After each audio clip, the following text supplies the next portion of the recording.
चलिए स्टार्ट करते हैं। तो हम लोग देखेंगे आज तो नॉर्मल देखेंगे ना कि आपका एप्लीकेशन में क्या क्या है, और थोड़ा सा बेसिक स्टार्ट करेंगे अकाउंट के पोर्शंस। तो कात्या जी कमेंट बॉक्स में कमेंट कीजिएगा। ऑडियो वीडियो पूरे ऊपर है। तो सबसे पहले क्लास का टाइमिंग तो अभी नॉर्मली 8 PM पे ही रहेगा, बाकी देखते हैं कोई चेंजेस हो गए तो अपडेट आपको करेंगे। चलिए धीरज जी गायब हो गए, कोई नहीं।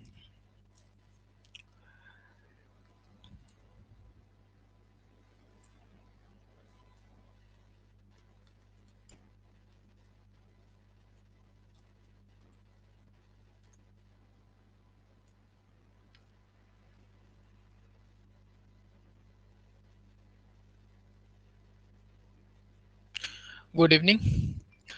ऑडियो वीडियो पूरा पा रहा है, एक बार कमेंट करेंगे उसके बाद आगे स्टार्ट करेंगे। सबसे पहले हम लोग जो देख लेंगे वह आपको एप्लीकेशंस में क्या क्या सुविधाएं उपलब्ध रहेगी वो बता देते हैं। आपके लिए इस बार PDF भी अरेंज करके मिल जाएगा, और कोशिश करेंगे कि नोटबुक अपने से बनाएंगे। देखिए PDF को जो डाउनलोड करके स्टडी कीजिएगा तो उतना मजा नहीं आता जितना आप लोग अपने से करेंगे, या तो पहले से अरेंज कर रखेंगे PDF, वो देखेंगे। ठीक है, अभी हम लोग चलेंगे आगे की ओर बढ़ेंगे।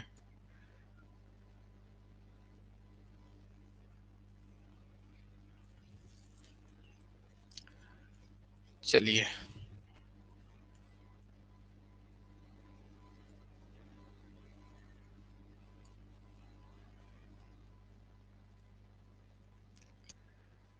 अभी वेट कर लेते हैं ना, धीरज जी लगता है ज्वाइन नहीं किया ना।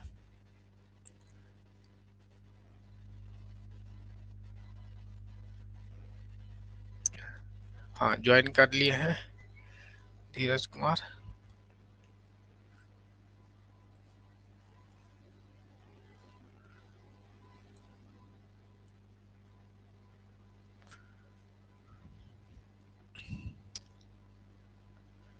तो आगे स्टार्ट कर लेते हैं और देखते हैं।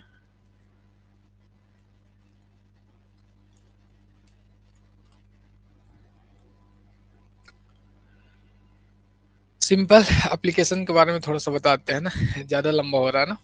कोई नहीं, वो मैसेज आया था एक स्टूडेंट का भी, उन्हीं को देख रहे थे। तो सबसे पहले आपको पता है कि आपके स्क्रीन पे क्या क्या सुविधाएं हैं एप्लीकेशंस पे, उसके बारे में हम लोग चर्चा कर लेते हैं।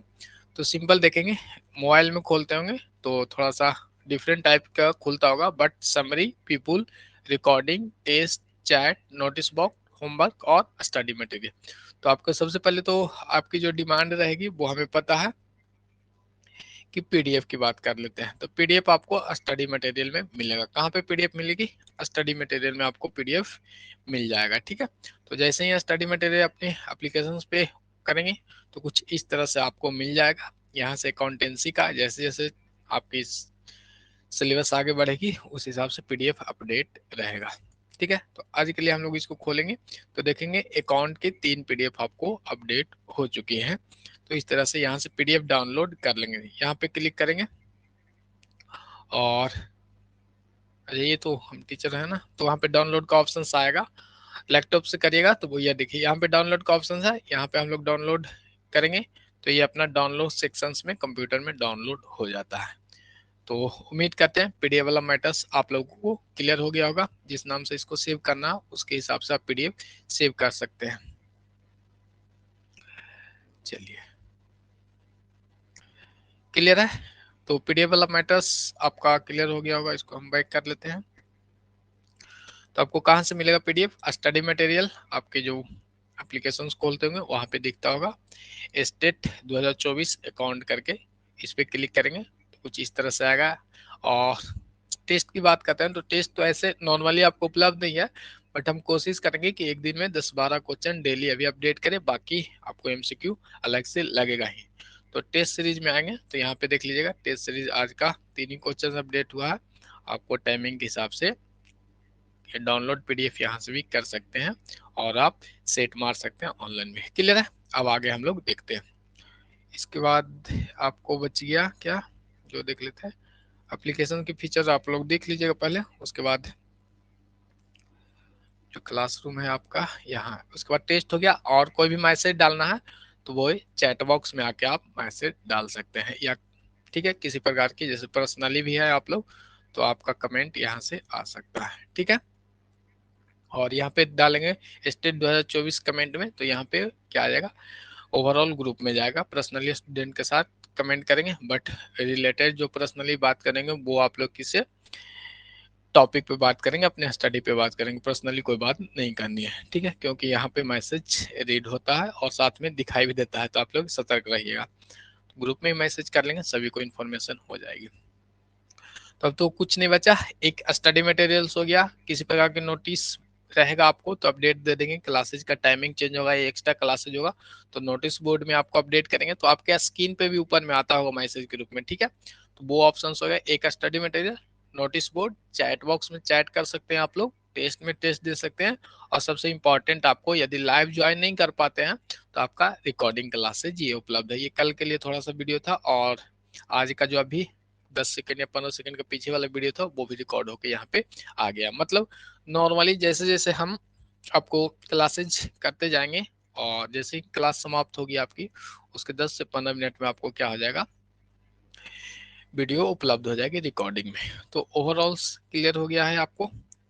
कोई डाउट है एप्लीकेशन से लेके धीरज जी या संध्या जी, तो अपना कमेंट कर लेंगे, ठीक है। टाइमिंग आपको 8 से 9 अभी नॉर्मली है, और तो समरी में कुछ है नहीं, कुछ और फीचर्स। हाँ चलिए क्लियर है, कोई डाउट नहीं है। तो अब हम लोग क्या करते हैं, क्लास स्टार्ट कर लेते हैं, ठीक है। क्या कर लेते हैं, क्लास को हम लोग स्टार्ट कर लेंगे। चलिए, तो सबसे पहले हम लोग अकाउंटिंग की आज चर्चा करेंगे। सिंपल क्या करेंगे, अकाउंटिंग की चर्चा करेंगे। तो इसमें हम लोग देखेंगे सबसे ऊपर हेडिंग में आपको लिखा हुआ है लेखांकन से रूबरू, इंग्लिश में इसको कहते हैं अकाउंटिंग का इंट्रोडक्शन से हम लोग जानेंगे। तो बेसिक से भी क्वेश्चंस आ जाते हैं जो आपको पता होना चाहिए कि लेखांकन का जो इतिहास है वो अपनी सभ्यता काल से ही माना जाता है। प्राचीन काल में भी हम लोगों ने देखा था कि मिट्टी के जो सीट होते थे या चार्ट होते थे उस पे लिखा जाता था, ठीक है। तो इसलिए बोला गया है कि जो लेखांकन का इतिहास है उतना ही पुराना है जितनी की हमारी सभ्यता। जिस दिन से सभ्यता है उस दिन से अपने को रिटर्न रूप में कुछ ना कुछ मिलते रहा है। तो किसी भी वस्तुओं को हम लोग लेन देन करते थे तो उस समय भी लेखा करते थे। मतलब सिस्टमेटिक जो आज का लेखा वो उस समय ने नॉर्मल थोड़ा सा हम लोग किसी चीज को नोटबुक के रूप में जैसे लिखते हैं उस तरह से रखा जाता था। तो नॉर्मल ध्यान रखिएगा, यदि पूछ दे कि इतिहास आपका कितनी पुरानी है तो जितना आपका सभ्यता पुराना है। और इस बार बीपीएससी की एग्जाम का क्वेश्चन यदि आप लोगों ने देखा होगा तो बहुत इजी इजी क्वेश्चंस आए थे और नॉर्मल क्वेश्चंस आए थे। तो बेसिक चीज को भी ध्यान में रखना है, ये नहीं कि हार्ड वाले पोर्शंस पे ही चलना है आपको, ठीक है। बाकी ध्यान रखिएगा, जितनी ज्यादा बार रिवीजन करेंगे उतना ज्यादा बेनिफिट होगा आपको। चलिए आगे देखते हैं। तो फर्स्ट पॉइंट तो उतना इंपॉर्टेंट नहीं, सेकंड पॉइंट पे हम लोग आते हैं। लेखांकन का बीज 420 बीसी पूर्व आपको बेबीलोनिया एवं इजिप्ट में बोया गया था। कहाँ पे, तो आपको पूछ देगा कि जो लेखांकन अकाउंटिंग है, अकाउंटिंग का जो सीड है वो आपको कहाँ बोया गया था, तो वो बेबीलोनिया ये एवं इजिप्ट में, दोनों में से कोई भी ऑप्शन रहेगा तो वो आप मार देंगे। नॉर्मली बेबीलोनिया ही एमसीक्यू में आता है, ठीक है। तो लेखांकन का जो बीज है वो कब बोया गया था, 400 बीसी पूर्व में आपको बेबीलोनिया एवं इजिप्ट में बोया गया था। ध्यान में आपको रखनी है। अभी तो क्लासेस कीजिएगा तो आपको लगेगा कि याद है, बट आगे जैसे जैसे समय आएगा वो भूलते रहिएगा, तो कोशिश करिएगा रिविजन रखिएगा। तो फर्स्ट पॉइंट आपको याद हो गया, सिंपल सा ऑप्शंस है यहाँ पे कितना, 400, 4 पे कितना जीरो, 2 जीरो, और बीसी पूर्व कहाँ पे, बेबीलोनिया में। कहाँ पे, बेबीलोनिया में, ठीक है। ये याद आपको रखना है। चलिए, आपको पूछ देता है एमसीक्यू के रूप में कि वाणिज्य नगरी कहाँ है, क्या है वाणिज्य नगरी कहाँ, वो आपको पूछते हैं। तो वो भी आपको ध्यान में रखना है। वाणिज्य नगरी किसे कहते हैं, हम बेबीलोनिया को कहते हैं। याद रखना आपको, बा से वाणिज्य, अब बा से बेबीलोनिया। बेबीलोनिया को क्या कहते हैं, वाणिज्य नगरी हम लोग कहते हैं। ध्यान में आपको रखनी है। आगे हम लोग चलते हैं। अब तो ये आ गया ओवरऑल, हम लोगों ने देखा लेखांकन कहाँ से स्टार्ट हुआ था, प्राचीन काल से लेके अभी हम लोग आए थे बेबीलोनिया इजिप्ट में घूम रहे थे। अब आते हैं हम लोग अपनी इंडिया में आते हैं। ठीक है, तो भारत की बात करते हैं तो चंद्रगुप्त मौर्य के समय से माना जाता है, और उनके जो प्रधानमंत्री थे जिनका नाम आपको कौटिल्य या विष्णुगुप्त कहते हैं, वो इस प्रचलन यानी लेखांकन को प्रचलन उस समय से भारत में माना जाता है। कब से माना जाता है? कौटिल्य के समय से माना जाता है। और कौटिल्य यानी विष्णुगुप्त, जिनको भी नाम से भी अन्य नाम है विष्णुगुप्त, उसी को कौटिल्य कहते हैं ना। तो वो किनके दरबार में रहते थे? चंद्रगुप्त मौर्य के दरबार में रहते थे। चलिए, तो आगे अब हम लोग देखेंगे।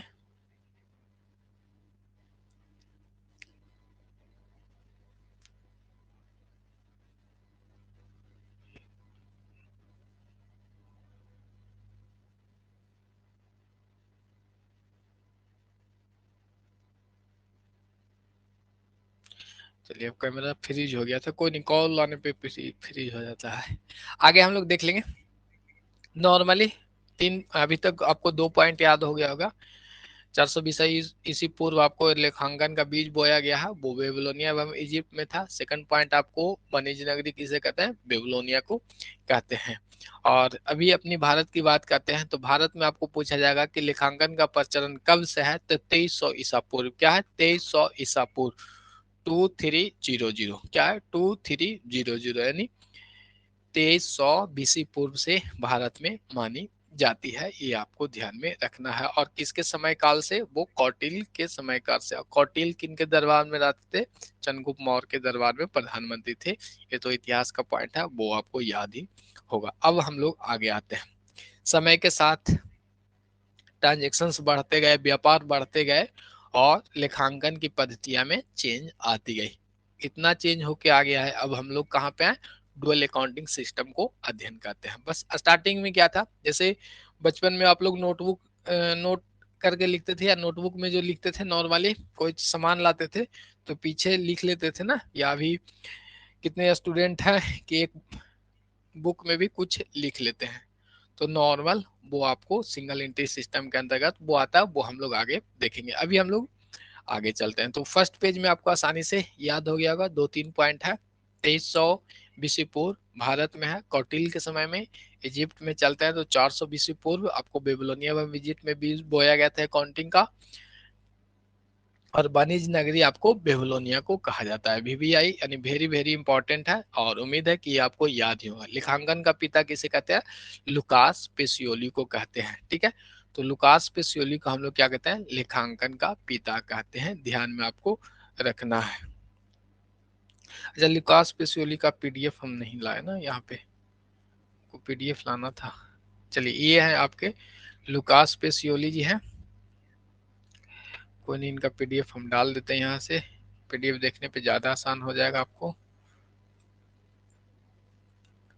चलिए, ये आपको लुकास पेसियोली महाशय है। ठीक है, तो ऐसे तो नॉर्मली आपको याद होगा, अकाउंटिंग का स्टूडेंट है तो सभी को ये याद रहता है, बट कंफ्यूजन नहीं होना है एग्जाम में। आपको लुकास पेसियोली लेखांकन के पिता हैं। क्या है? लेखांकन के पिता कौन है? इतिहास लुकास पेसियोली। स्टार्टिंग में मैथ पढ़ाते थे। ठीक है, चलिए अब इसको हम लोग क्या करते हैं? साइड कर लेते हैं इनको।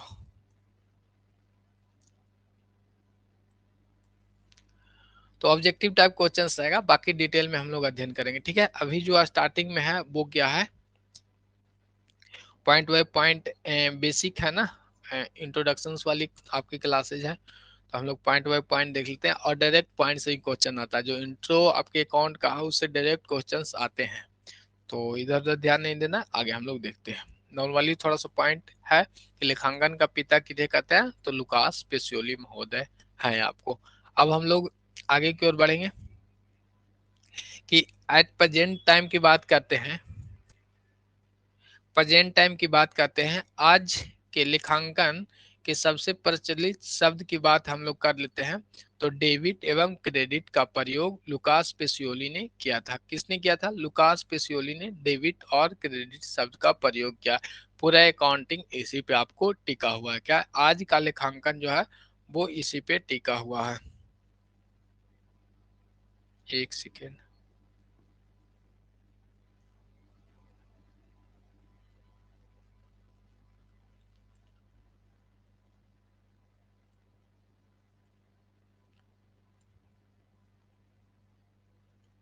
चलिए 2 स्टूडेंट का लगता है इनरोल नहीं हुआ था, वो कॉल कर रहा है। एक से क्या करे, एक सेकेंड आप लोग वेट कीजिए। तो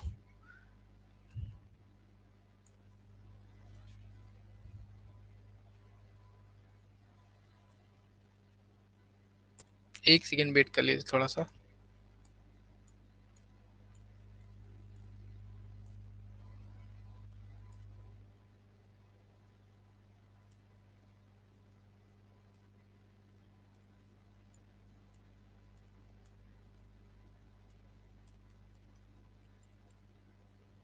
लास्ट में बताइए, अब क्लासेस ज्वाइन करवाना है तो कैसे होगा?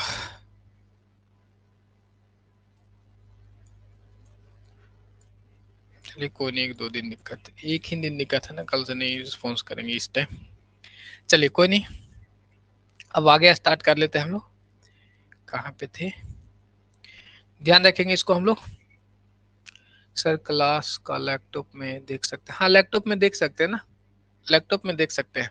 सेम नंबर से लॉगिन कर लीजिएगा, टीचमेट पेज आइएगा ना, सीधे क्रोम में देखिए क्या करना है आपको। लैपटॉप में देखने के लिए आपको क्रोम में आना है और यहाँ पे टीचमेंट टाइप कर लेना है। क्या करना है? टीच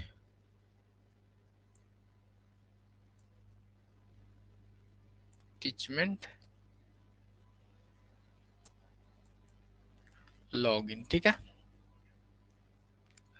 टीचमेंट लॉगिन कर लेंगे ना, कहाँ चला गया ये, आ जाएगा ये कुछ इस तरह से आ जाएगा खुल के। यहाँ पे आपका स्टूडेंट का ऑप्शन आएगा, टीचर आएंगे तो टीचर का ऑप्शन आता है, ठीक है। तो हम लोग अपनी क्लासेस पे चलते हैं। अब हम लोग आगे देख रहे थे, मेन पॉइंट पे थे, इसको भी आपको ध्यान में रखना। एट प्रेजेंट टाइम की हम लोग बात कर रहे थे, तो लेखांकन का जो सबसे प्रचलित है डेबिट और क्रेडिट शब्द है, इसका प्रयोग लुकास पेसियोली ने अपने डी कंस्ट्रक्टिव ऑफ बुक में दिया था। इस यहाँ से ध्यान रखिएगा, कभी कभी आपको पूछ देता है कि जो डेबिट शब्द है क्या है। जो डेबिट आपका शब्द है, डेबिट शब्द इटली के किस शब्द से लिया गया, ठीक है। तो इटली की किस शब्द से लिया गया है, वो आपको डेबिटो से लिया गया। किससे लिया गया? डेबिटो से लिया गया है। तो सिंपल ध्यान रखिएगा कि डेबिट जो शब्द है वो इटली से पूछे, इटली से पूछे। अच्छा बताइए, इटली आप लोग खाते हैं तो कैसा रहता है? गोल रहता है। कैसा रहता है? गोल रहता है। तो लास्ट में आपको गोल रहेगा, मतलब वो इटली से है, ठीक है। इटली आपको गोल रहता है, डेविड शब्द जो इटली से बना था वो कैसा रहेगा? आपको गोल रहेगा, इटली से बना है तब, ठीक है। अब वही डेबिट की बात कर लिए, अब हम लोग क्या करते हैं? क्रेडिट की बात करते हैं। क्रेडिट जो शब्द है वो इटली शब्द से लिया गया था। क्रेडिट शब्द इटली के किस शब्द से बना है वो ध्यान रखिएगा। तो इटली की बात करते हैं तो इटली कैसा रहता है? आपको गोल रहता है, तो क्रेडिटो कर देंगे। क्या है कि इटली के किस शब्द से क्रेडिट बना है? क्रेडिटो से बना है। इटली के किस शब्द से डेबिट बना है? वो डेबिटो से बना है। तो इटली से आपको याद आएगा, लास्ट में आपको ओ रहेगा। अब सेकंड पॉइंट है कि जो डेबिट शब्द है वो लाइटिंग शब्द के किस शब्द से बना है? दो जो आपकी भाषा है उससे लिया गया, तो एग्जाम में आपको कंफ्यूजन होगा। तो इटली के नाम से आपको डेबिट और क्रेडिटो का आराम से पता चल जाएगा, ठीक है। कि डेबिट का डेबिटो होगा, क्रेडिट का क्रेडिटो होगा, क्योंकि इटली हम लोग खाते हैं तो गोल गोल आपको रहता है। अब आगे देख लेते हैं, डेबिट शब्द की बात करते हैं। जो डेबिट शब्द लैटिन के किस शब्द से बना है वो आपको बताना है। तो लैटिन के किस शब्द से बना है? डेविटा से बना है। किससे बना है? डेविटा से बना है। नॉर्मली आपको दो ही ऑप्शन मैंने कंफ्यूजन के लिए है, इटली और लाइटिंग शब्द, दो शब्द की क्वेश्चंस आते हैं। तो एक आपको पता चल जाएगा कि इटली, जो डेविड शब्द इटली इटली के किस शब्द से बना है? डेविटो से बना है। और वहीं डेविड शब्द की लाइटिंग शब्द से लेंगे हम लोग तो डेविटा से बना है। किससे बना है? आपको डेविटा से बना है, तो ध्यान रखिएगा। सेकंड, क्रेडिट शब्द की बात करते हैं तो क्रेडिट शब्द जो है लाइटिंग शब्द के किस शब्द से बनता है? वो क्रेडा से बनता है। मतलब लाइटिन बात करते हैं तो ए लास्ट में लगता है। क्या लगता है? ए लास्ट में लगता है। तो एक ही ऑप्शन आपको याद रखना है ना। इटली वाली बात करते हैं तो इटली गोल होगा, तो वो डेबिटो क्या हो जाएगा? यहाँ तक देखिए, यहाँ तक आपको कॉमन है ना दोनों में, इटली की भाषा और आपको लैटिन भाषा में दोनों सेम है, बस लास्ट में आपको चेंज करना वो लगेगा। मतलब इटली के शब्द से लिया गया था और ए लग गया तो ऑटोमेटिक आपको क्या हो गया? लैटिन से लिया गया। उसी तरह से क्रेडिट में भी आपको है, तो क्रेडिटो किया हुआ है, क्रेडिटो यहाँ पे क्रेडा किया हुआ है, बस ये ध्यान रखना, ए लास्ट में लगा, इसमें कॉमन नहीं मिलेगा, यहाँ तक ही कॉमन है, ठीक है, बाकी आगे अलग है। तो लास्ट वाली पॉइंट को याद रखेंगे। तो उम्मीद करते हैं आपको इटली और लैटिन शब्द के दोनों पॉइंट याद हो गए होंगे। चलिए अब आगे बढ़ते हैं, कोई दिक्कत नहीं है तो बताइएगा। चलिए नेक्स्ट स्लाइड पे चलते हैं। तो सबसे फर्स्ट इस स्लाइड में आपको एकदम मैंने जितने भी पॉइंट है आज की क्लास में पूरा आपको याद होना चाहिए, डायरेक्ट क्वेश्चंस आते हैं, ठीक है। सबसे फर्स्ट पॉइंट इस स्लाइड का है वो है आपको लेखांकन का पिता लुकास पेसियोली का कहा जाता है, और ऐसा पूछ देगा कि लुकास पेसियोली किस सब्जेक्ट के मैंने ज्ञाता थे, तो वो आपको नॉर्मली मैथ वाले थे, ठीक है, बट वो अकाउंटिंग में आके पिता बन गए। चलिए आपके पास भी क्षमता रहेगा तो किसी से किसी एरिया में बन सकते हैं। चलिए आगे देखते हैं हम लोग। सिंपल देखते हैं, डेबिट और क्रेडिट शब्द किसने दिया था? लुकास पेसियोली ने दिया था। लुकास पेसियोली का नाम भी याद रखना है, कंफ्यूजन नहीं होना, एग्जाम में कंफ्यूजन उत्पन्न होते हैं। और डेबिट और क्रेडिट शब्द आपको दो शब्द की भाषा से इटली और लैटिन शब्द से बना है। इटली में आपको ओ लगता है तो लैटिन में ए लग जाएगा, क्रेडिट में भी उसी तरह से ओ और ए लग जाएगा। चलिए आगे चलते हैं, इस स्लाइड में भी आपको अच्छे से समझ में आ गया होगा। अब डुअल एंट्री सिस्टम पे हम लोग आते हैं। डुअल एंट्री सिस्टम किसने दिया था वो आपको पता है, लुकास पेसियोली ने दिए हैं। किसने दिए हैं? लुकास पेसियोली ने क्या दिए हैं? डुअल एंट्री सिस्टम दिए हैं, ये आपको पता होना चाहिए, ठीक है। और पूरा अकाउंटिंग आपको डुअल एंट्री सिस्टम पे है। चलिए पूरा जो सिस्टम क्या है, डुअल एंट्री सिस्टम पे आपको बेस है। तो सबसे पहले देख लेते हैं लुकास पेसियोली के बारे में, डिटेल एक क्लास हम लोग रखेंगे अलग से, अभी तो बेसिक है तो थोड़ा सा देख लेते हैं जो डायरेक्ट आपको क्वेश्चन एग्जाम में आएंगे। लुकास पेसियोली ने डुअल एंट्री सिस्टम को समझाते हुए कहा कि जितनी भी प्रविष्टियां हैं वो 2 बार लिखी जाएगी, अलग है ये, 2 बार लिखी जाएगी डुअल एंट्री सिस्टम में। यानी जितनी भी आपको लेन देन है, यदि एक लेन देन करते हैं, मान लेते हैं कि वस्तु को क्रय किए हैं, क्या किए हैं? क्रय किए हैं, यानी परचेज किए हैं, तो यह एक आपको ट्रांजेक्शन है। तो इसके हम लोग 2 जगह एंट्री करेंगे, ठीक है। यदि कैश में परचेज किया तो कैश अकाउंट में जाएगा और परचेज अकाउंट में जाएगा, ठीक है। परचेज अकाउंट डेबिट और टू कैश अकाउंट, बाकी जनरल एंट्री आपको आता होगा। बाकी इस पे भी हम लोग आगे क्लास से जनरल एंट्री पे करेंगे, जिनको नहीं आता कोई दिक्कत नहीं है, सारा क्लियर करवा देंगे, ठीक है। तो यहाँ तक क्लियर हो गया। डुअल एंट्री सिस्टम ध्यान रखिएगा, डुअल एंट्री सिस्टम आपको क्या कहते हैं, जितनी भी ट्रांजेक्शन है उसको हम लोग माने प्रत्येक ट्रांजेक्शन को 2 जगह लिखते हैं। कितने जगह लिखते हैं? 2 बार अंकित करते हैं। आगे बढ़ते हैं हम लोग। अब ये नॉर्मल शब्द है, इसको हम लोग रहने देते हैं, बाद में देखेंगे बेसिक शब्द जब हम लोग क्या पढ़ेंगे, बैलेंस शीट पढ़ेंगे, तो बैलेंस शीट में हम लोग देखेंगे लायबिलिटी और एसेट्स को। तो ऐसे नॉर्मली भी आपको पता होगा कि एसेट्स किसे कहते हैं, लायबिलिटी किसे कहते हैं, कैपिटल किसे कहते हैं, सेल किसे कहते हैं, ड्राइंग किसे कहते हैं, स्टॉक और डेटर, ये सब आपको नॉर्मली उम्मीद करके चलते हैं कि आपको पता होगा। किन्हीं को नहीं पता रहेगा तो कमेंट करके बताइएगा, बाकी हम लोग बैलेंस शीट में आगे ऐसे रीड कर लेंगे। उम्मीद है 99.99% उम्मीद है कि सबको ये पता। बट 2 चीजें इसमें ध्यान में आपको रखनी है, नॉर्मली 1 से लेके 8 तक आपको आसान सा शब्द है, इधर में कोई कंफ्यूजन नहीं होता है। जहां कंफ्यूजन होता है वो देखेंगे डेटर्स और क्रेटर्स में, हिंदी में देनदार और लेनदार में। देनदार और लेनदार से क्वेश्चन आया था आपको बीपीएससी में, बिल्स ऑफ एक्सचेंज में था कि बिल पेबल कौन लिखते हैं, तो वो लिखते हैं आपको देनदार लिखते हैं। और लेनदार का भी ऑप्शन था ना, तो लेनदार का मतलब हुआ कि जिसको आपको देना है, माने लेनदार है मतलब आपको देना है, माने अपने आप को मानेंगे इंस्टीट्यूट, मानेंगे क्या मानेंगे? अपने आप को मानेंगे इंस्टीट्यूट। चलिए तो यहाँ तक क्लियर हो गया। देनदार और लेनदार में आपको मैक्सिमम चांसेस ये करेंगे हिंदी वाले स्टूडेंट कि डेटर और क्रेडिटर्स को ही लेके चलेंगे। जहां हिंदी में जाते हैं तो लेनदार और देनदार में कंफ्यूजन आपको क्रिएट होते होंगे। तो डेटर और क्रेडिटर, डेटर मतलब संस्था इससे पैसा लेगी, और क्रेडिटर्स मतलब संस्था इसे पैसा देगी, ठीक है। नॉर्मली आप अपने को डेटर क्रेडिटर्स मानते हैं व्यक्ति व्यक्ति में, तो उसमें पता चल जाएगा डेटर जो है वो देने वाला, क्रेडिटर्स लेने वाला होता है। चलिए यहाँ तक नॉर्मली, इसमें किन्हीं को कोई दिक्कत है तो वो बताएंगे। अच्छा वीडियो आपको स्क्रीन पे फुल दिख रहा है ना, किधर कटता नहीं ना है जी? कमेंट करके बताइएगा। जो पीडीएफ का जो स्लाइड है वो कटता है तो बताइएगा, कट रहा है क्या? चलिए अब हम लोग स्टार्ट करते हैं। नॉर्मली जो पॉइंट आपके स्क्रीन पे है, अभी हम लोग बेसिक देख लिया जो आपको जानना चाहिए था, और उम्मीद है कि आप लोग को जानकारी होगा, बट सारे पॉइंट आपको याद रहना चाहिए। अभी ठीक है, हाँ चलिए अभी ठीक है, कोई नहीं। यहाँ पे देखते हैं लेखांकन के अर्थ के बारे में जानते हैं। Accounting is a art of recording के बारे में हम लोग जानते हैं। तो सिंपल ध्यान रखिएगा, जो अकाउंटिंग है आर्ट और साइंस दोनों है। क्या है? आर्ट एंड साइंस आपको दोनों है, ये ध्यान में रखना है। और बीपीएससी तो आपको एग्जाम लेगी, स्टेट तो आप पास करेंगे करेंगे, बीपीएससी लेगी तो आपको पूछेगा आर्ट साइंस और more than one option, none of this, कुछ इस तरह से रहेगा।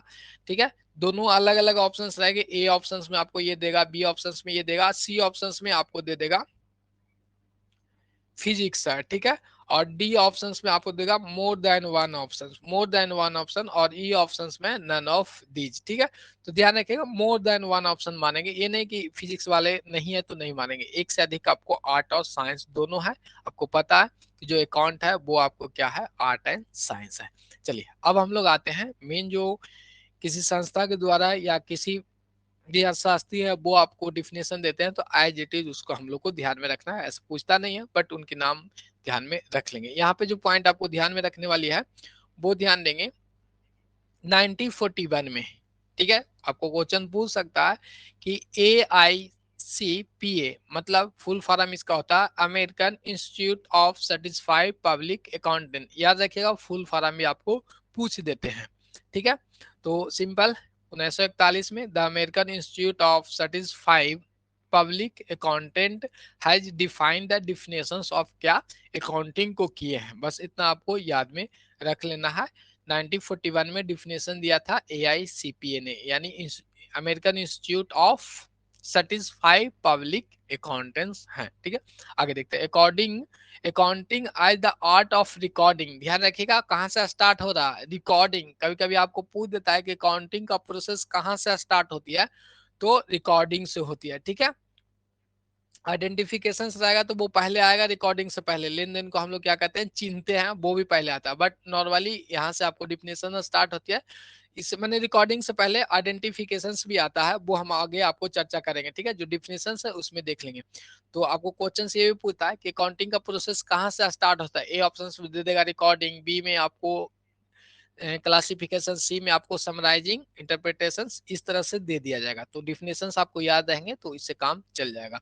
Accounting as the art of recording, classifying, summarising in significant minus in the terms of money transactions and event which are part at least financial characters and the interpretations result thereof। सबसे last में आपको interpretations है। ठीक है, तो simple इसमें अभी Hindi English का मैटर नहीं रखना, सिर्फ आपको इसको समझने के लिए बातें हैं। अमेरिकन इंस्टीट्यूट के द्वारा आपको दिया गया वो इंग्लिश में था, इसको कन्वर्ट नहीं कर पाए, कोई नहीं, खाली समझना था। अकाउंटिंग की इसमें परिभाषा दिया हुआ है, और 1941 में आपको AICPA जिसका full form American Institute of Certified public accountant के नाम से जानते हैं। ठीक है, इन्होंने कहा है accounting is a art of recording, मतलब रिकॉर्डिंग से स्टार्ट होता है, उसके बाद क्लासिफाइंग, फर्स्ट नंबर पे रिकॉर्डिंग, सेकंड नंबर पे क्लासिफाइंग, थर्ड नंबर पे आपको समराइजिंग। ठीक है, यहां तक क्लियर हो गया। तो ये याद रखिएगा कि प्रोसेस जो अकाउंटिंग का कहां से स्टार्ट होता है। अब आता है नॉर्मल, जो अकाउंटिंग इंस्टीट्यूट ऑफ का जो क्या था डिफिनेशन दिया हुआ है वो आपको हिंदी में यहाँ पे है, बट नॉर्मल वही है कि मुद्रा के रूप में प्रभावी ढंग से लिखने, वर्गीकृत करने, संक्षिप्त व्यक्त करने के परिणाम को, विश्लेषण को, व्याख्या को कला कहते हैं। ठीक है, क्या कहते हैं, आर्ट और कला की यहाँ पे बात है। कोई नहीं, हम लोग आगे देख लेते हैं। ठीक है, फुल फॉर्म इसका याद रखिएगा, आपको क्वेश्चन पूछा गया होगा, यदि कोई एग्जाम में दिया होगा तो AICPA का फुल फॉर्म। अब नेक्स्ट जो इंस्टीट्यूट है वो आपको अकाउंटिंग का डिफिनेशन दिए हैं, उनके बारे में हम लोग देख लेते हैं। American accounting association, triple A. क्या है ट्रिपल ए का मतलब? American accounting association. अच्छा चलिए, मेरा इमेज लगता है कट रहा है ना, कोई नहीं, लगता है सेटिंग इधर उधर किया जो गड़बड़ा गया, कोई नहीं, कल से वो ठीक हो जाएगा। हम लगता है साइड में हो गए ना। चलिए आज फिर काम चला लेते हैं क्योंकि वीडियो रोकेंगे नहीं, आगे देख लेते हैं। अभी हम लोग पढ़ रहे थे American accounting association, triple A का फुल फॉर्म क्या होता है, अमेरिकन अकाउंटिंग एसोसिएशन। याद रखिएगा, 2-3 बार पढ़ लीजिएगा तो वो याद हो जाएगा। American accounting association, American accounting association 1966, ठीक है। 1966 में इन्होंने डिफिनेशन दिया था, लेखांकन आर्थिक सूचनाओं को पहचानने, मापने, संप्रेषण करने की एक ऐसी प्रक्रिया जिस आधार पर सूचनाओं को उपयोग करता तर्क युक्त निर्णय लेने में सक्षम होते हैं, ठीक है। तो नॉर्मली ज्यादा डिफिनेशंस पे ध्यान नहीं देना आपको, ए ट्रिपल ए का फुल फॉर्म आपको याद रखना है, अमेरिकन अकाउंटिंग एसोसिएशन। इन्होंने 1966 में लेखांकन की परिभाषा को दिया है, ठीक है। वो आपको क्या था कि लेखांकन आर्थिक सूचनाओं को पहचानने, मापने, संप्रेषण करने की एक ऐसी प्रक्रिया जिसके आधार पे जो सूचनाओं के उपयोगकर्ता जो होते हैं वो इस पे निर्णय लेते हैं। क्लियर है। तो दो फुल फॉर्म आपको अभी तक याद हो गए होंगे, एक तो ट्रिपल ए है, अमेरिकन अमेरिकन अकाउंटिंग एसोसिएशन, और आपको AICPA यानी American Institute of Certified Public accountants है। क्लियर है। अगली स्लाइड पे हम लोग चलेंगे, नॉर्मल देखते हैं। अब देख लीजिएगा, ये भी पॉइंट आपको याद रखिएगा, ये भी पॉइंट आपको आ जाता है, ऊपर में दे दिया गया। अकाउंटिंग का कार्यभार संभालने वाले व्यक्ति को क्या कहते हैं, अकाउंटेंट कहते हैं। क्वेश्चंस MCQ में आपको आ जाता है। अकाउंटिंग को कार्य करने वाले यानी जो लेखा शास्त्र के कार्य करते हैं उसको हम लोग क्या कहते हैं, अकाउंटेंट कहते हैं। और अकाउंटेंट आपको प्रोफेशनल होते हैं, क्या है, प्रोफेशनल, पेशेवार होते हैं। ये भी ऑप्शंस आते हैं, ठीक है, कि एम्प्लॉय होते हैं या क्या होते हैं। चलिए वो कट रहा है ना, अच्छा कोई नहीं।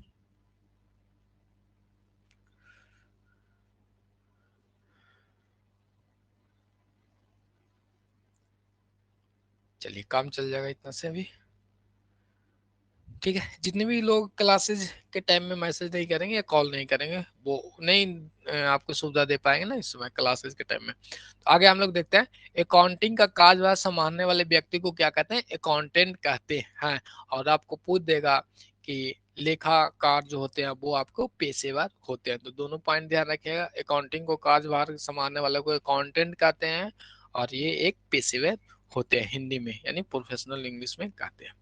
अब हम लोग देखते हैं लेखांकन के सिद्धांत को देखते हैं, क्या है। अब सिद्धांत आपके लिए 110% का या 500% का आपके लिए इंपॉर्टेंट है, हर एग्जाम में इससे क्वेश्चंस आएंगे। 8-10 आपको क्या है, कंसेप्ट आपको दिया हुआ है, उस कंसेप्ट को आपको क्या करना है, ध्यान में रखना है, 2-3 बार पढ़ लेना है, एकदम आपको क्वेश्चंस आते हैं, बाकी कंफ्यूजिंग आपको होते हैं, 2-3-4 बार कर लीजिएगा तो आसानी से वो क्लियर हो जाती है। बाकी हम लोग ट्रिक के साथ आपको बता देंगे कि कैसे आपको याद रखना है और प्रैक्टिस भी करवा देंगे। आगे देखते हैं, लेखांकन सिद्धांत की हम लोग बात कर रहे थे, जनरल एक्सेप्टेड अकाउंटिंग प्रिंसिपल्स। अब इसका भी फुल फॉर्म आपको आता है, मैक्सिमम अभी तक तो 2 पढ़े थे तो ज्यादा उससे क्वेश्चंस नहीं पूछा गया बट ज्यादा नहीं, जो परसेंटेज है वो इसका है GAAP, यानी गैप। गैप का फुल फॉर्म क्या होता है आपको, जनरली एक्सेप्टेड अकाउंटिंग प्रिंसिपल्स। क्या है, जनरली एक्सेप्टेड अकाउंटिंग प्रिंसिपल्स। तो ध्यान रखिएगा, ये आपको फुल फॉर्म याद रखना है, यानी जनरली एक्सेप्टेड अकाउंटिंग प्रिंसिपल, यानी जो अकाउंटिंग का जो सिद्धांत है वो जनरली एक्सेप्ट किया जाता है, ठीक है, उसको गैप कहते हैं।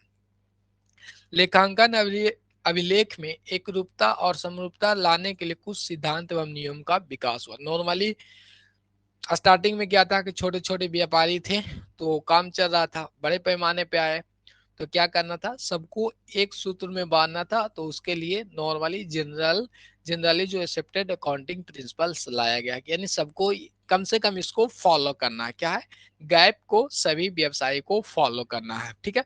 इन नियमों को भिन्न भिन्न नाम से जानते हैं, जैसे आप धारणा कहते हैं, सिद्धांत भी कहते हैं, संकल्पना, परिपाटी आदि आदि कह लेते हैं। तो वो नॉर्मल सी चीजें। अब हम लोग सिद्धांत, ये वाली तो याद करने की बात नहीं है, इस स्लाइड में जो याद करना था वो आपको ये वाली पॉइंट है कि अकाउंटिंग के कार्यभार करने वाले को हम लोग क्या कहते हैं, अकाउंटेंट कहते हैं, ठीक है। और अकाउंटेंट आपको कैसे होते हैं, वो पेशेवर होते हैं, प्रोफेशनल्स होते हैं, याद रखना है आपको, एमसीक्यू में आते हैं। यहाँ से लेके अभी जो आप पढ़ लीजिएगा वो यहाँ से लेके बीपीएससी के एग्जाम तक भी आपको फायदा करेगा, ध्यान रखिएगा। और बीपीएससी का क्वेश्चन तो इस बार इतना आसान आया है, मत कहिए कुछ। चलिए कोई नहीं, अध्ययन करिएगा तो आसान लगेगा, नहीं अध्ययन कीजिए। देखिए कोई भी चीज यदि आपका पढ़ा हुआ है तो वो बन जाता है, ठीक है। यदि कोई भी चीज आपने पढ़ रखा तो वो आसानी से बन जाती है, तो वो आपके लिए आसान हो जाता है। अब जो इसकी कंसेप्ट है, इससे आपको 3-4 क्वेश्चन हर एक एग्जाम में देखने को मिलता है। स्पेशल यदि 100 नंबर या 80 नंबर के आसपास क्वेश्चंस आपको आने वाला रहता तो मिल जाता है। ऐसे नॉर्मली 20 नंबर या 30 नंबर का क्वेश्चन है तो एक दो क्वेश्चंस आसानी से मिल जाता है इस कंसेप्ट से ओनली, ठीक है। तो शॉर्ट रूप में आपको बताएंगे, फिर डिटेल रूप में बताएंगे, जितना आपको जरूरत है उतने को अलग से बताएंगे और पूरे को हम लोग बताएंगे। सबसे पहले देख लेते हैं लेखांकन के बारे में, बात कर लेते हैं। क्या कहते हैं लेखांकन के बारे में हम लोग बात करते हैं, तो आधारभूत लेखांकन संकल्पनाओं से जो मूलभूत अवधारणा है उसके बारे में बात करते हैं, ठीक है। तो नीचे हम लोग देखेंगे, फर्स्ट आपको क्या कहते हैं, बिजनेस इंटिटी कहते हैं। क्या कहते हैं, बिजनेस इंटिटी की बात हम लोग करेंगे। तो सिंपल देखेंगे, बिजनेस इंटिटी के बारे में हम लोग जानेंगे। सेकंड फिर आपको है, सेकंड आपको क्या है कि मनी मेजरमेंट है। क्या है, मनी मेजरमेंट की बात करते हैं। क्या कहते हैं, मनी मेजरमेंट। थर्ड आपको गोइंग कंसर्न। फोर्थ आपको अकाउंटिंग पीरियड। 5 आपको कॉस्ट अकाउंटिंग। 6 डुअल एस्पेक्ट जो अभी हमने थोड़ा सा आगे देखा भी था।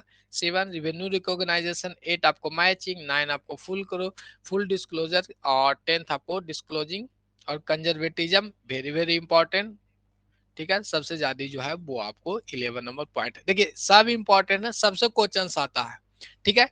ऐसा कि कोई भी ऐसा पॉइंट नहीं है 10-11 अभी जो बताया आपको उससे क्वेश्चन नहीं आया है, सब आता है। लेकिन सबसे ज्यादा जो फेवरेट आपको एग्जामिनर्स कहा वो कंजर्वेटिज्म है, यानी हिंदी में इसको रूढ़िवादिता कहते हैं। क्या कहते हैं, हिंदी में इसको रूढ़िवादिता कहते हैं। कुछ आए या ना आए अकाउंटिंग वाले स्टूडेंट को इसकी सिद्धांत आपको याद होनी चाहिए, इसकी जो कथन है वो आपको याद होना चाहिए। सारी चीज याद करवा देंगे, टेंशन नहीं लेना, बट प्रैक्टिस अभी करते रहिएगा। चलिए सब चीज क्लियर है, स्क्रीन ऑडियो वीडियो सब क्लियर है ना।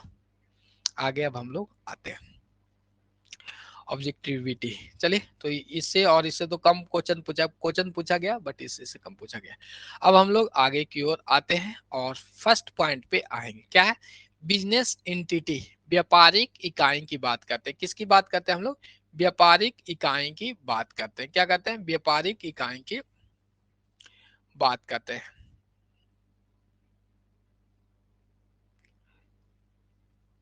चलिए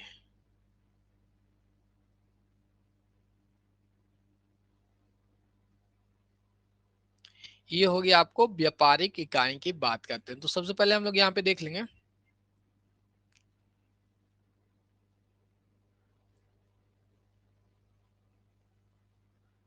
चलिए चिनते हैं इनको जी, कौन कौन चिनते हैं। मुझे लगता है गला ज्यादा बड़ा हो गया ना, छोटा कर लेते हैं। अच्छा अच्छा स्क्रीन फुल नहीं आ रहा है। अच्छा कोई नहीं ना, वो हम लोग एग्जांपल देखते हैं उसके बाद उसको कर लेते हैं। हाँ थोड़ा सा जो मैसेज खोले खोले है ना उससे भाग गया है सेटिंग से। कोई नहीं, हम लोग कर लेंगे। अभी हम लोग एग्जांपल को देख लेते हैं उसके बाद। अच्छा स्क्रीन को कर ही ले, अच्छा अभी ठीक है, अभी कर लेते हैं, अभी तो स्टार्टिंग किया है ना। हाँ चलिए अब फुल आ रहा होगा। चलिए कल से दिक्कत नहीं होगी, कल से कॉल ही नहीं उठाएंगे ना, क्लास टाइम में कॉल की नहीं करनी उठाएंगे। चलिए यहाँ पे देख लेंगे हम लोग।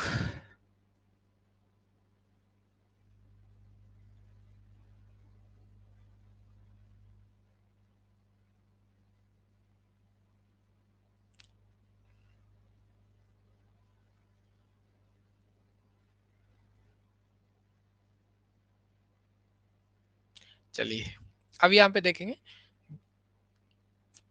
दो चीज हम लोग यहाँ पे देख रहे थे अभी।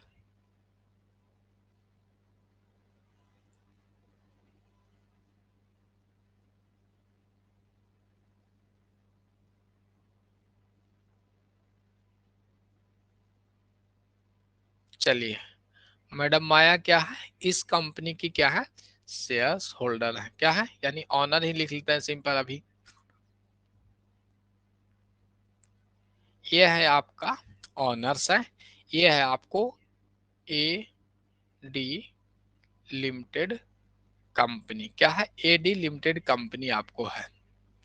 अब जो आपके सामने कंसेप्ट है, मैडम माया और एडी जो कंपनी है, उसकी जो इन दोनों के बीच का संबंध है वो आपको कौन सा कंसेप्ट बताता है, बिजनेस एंटिटी कंसेप्ट, यानी व्यापारिक इकाई। हिंदी में कहते हैं व्यापारिक इकाई और इंग्लिश में कहते हैं बिजनेस एंटिटी। मतलब कंपनी जो है वो अलग है, क्या है, कंपनी जो है मैडम माया से अलग अस्तित्व रखता है। नॉर्मली आप देखते होंगे आपके पास में जो शॉपकीपर्स हैं, उनकी दुकान और शॉपकीपर दोनों क्या है, सेम है। जो दुकान का काम है, यानी जो रिस्पॉन्सिबिलिटी दुकान का है, उनके मालिक का सेम रिस्पॉन्सिबिलिटी है। बट कंपनी वाली पार्ट में हम लोग आते हैं तो देखते हैं कि जो ऑनर्स हैं या शेयर होल्डर्स हैं, वो और कंपनी दोनों क्या होते हैं, अलग अलग होते हैं। ये आपको ध्यान में रखना है। तो सिंपल पॉइंट आपको समझ में आ गया होगा। बिजनेस एंटिटी आपको क्या कहती है, यह जो कंसेप्ट के अनुसार हम देखेंगे कि इस कंसेप्ट के अनुसार व्यवसाय अपने स्वामी से पृथक एवं स्वतंत्र अस्तित्व रखता है। क्या कि जो कंपनी है वो अपना अलग अस्तित्व रखता है और ऑनर्स अलग अस्तित्व रखता है। ऑनर का अपना लायबिलिटी लिमिट कहाँ तक होगा, जो इनका शेयर्स होगा वहां तक इनको क्या होता है, लिमिट होता है। बट कंपनी का अपना अलग है। मतलब जो ऑनर्स हैं वो अलग हो गए और व्यवसाय का जो अस्तित्व है, इसका जो वैल्यू है वो इनका अलग है और इनका अलग अलग है। तो एक ही पॉइंट आपको याद रखना है बिजनेस एंटिटी में, और एमसीक्यू इससे भी मैक्सिमम क्वेश्चंस देखने को मिले हैं कि बिजनेस एंटिटी आपको क्या कहती है। जहां पे भी आपको एमसीक्यू पूछे जाएगा और देखिएगा कि क्या कह रहा है कि ऑनर की बात करे और कंपनी की बात करे, यानी संस्था की अस्तित्व और ऑनर के अस्तित्व की बात करें, तो आंख बंद करके बिजनेस एंटिटी आपको क्लिक कर देना है। ठीक है, एमसीक्यू है, हम लोग को ज्यादा डिटेल में नहीं है। जो क्वेश्चंस आता है वही पॉइंट को हम लोग देखेंगे। ठीक है, बाकी पूरा पढ़ा देंगे ऐसा कुछ नहीं है, बट फोकस हम लोग ज्यादा इसी पॉइंट पे रखेंगे जो आपको डायरेक्ट क्वेश्चंस आते हैं। क्लियर है।